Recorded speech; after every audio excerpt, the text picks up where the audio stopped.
Victoria ISD school board race is underway. 2 seats are opening up for election in District 4 and District 2. Mandy Lingle and Dale Zuck are up for District 4, and incumbent Estela de los Santos is running to remain in her District 2 seat against Kenneth Wells.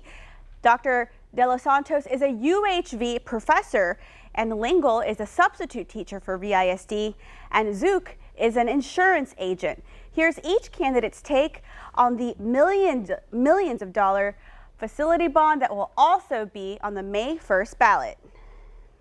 Based upon what the school district told us, is that we can, if we drop that I&S number down to the 10% that it may need in order to pay the old bond, and remember we still have 110 million left to pay on it, we would then have enough money to raise up on the O&M, which is the operations side that pays the teacher. It would require an important thing. The school board would offer to drop that one side, raise the other side, and then we would have to ask the taxpayers for permission to go above a 3% increase, which would basically, if we went up the 8 cents we would need to give teachers a significant pay raise, that would trigger a rollback election. And we just dug in deep. I looked at the unbiased third party coming in and just got to see comparing apples to apples across the board and trying to understand what are the needs. And so being in that, the whole task force came to the conclusion of, hey, there's some schools that really need some high priority help, but there's also some schools that really need more than that.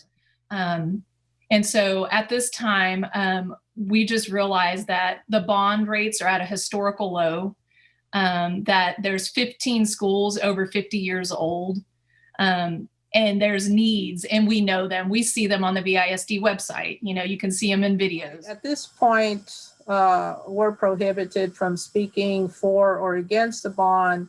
We can give the facts. The facts, of course, are that the bond is for facilities. We did facilities studies, exhaustive facility studies, and we presented those to the task force, and the recommendation that came from the task force was for the $156 million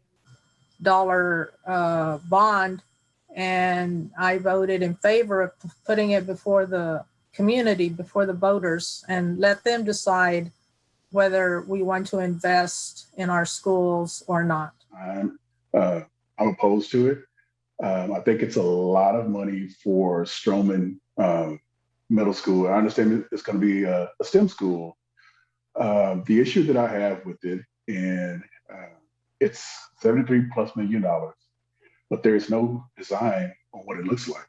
There's no architectural layout on what the taxpayer is actually going to be getting for that $73 million.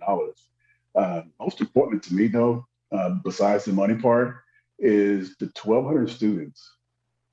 When asked where will those 1,200 students be while Stroman being constructed, the answer was that they would figure it out once the bond is passed. And I wanted to make sure I had this figure correctly, but it's a bond for $156.8 million. Come to crossroadstoday.com to learn more about each candidate and the bond.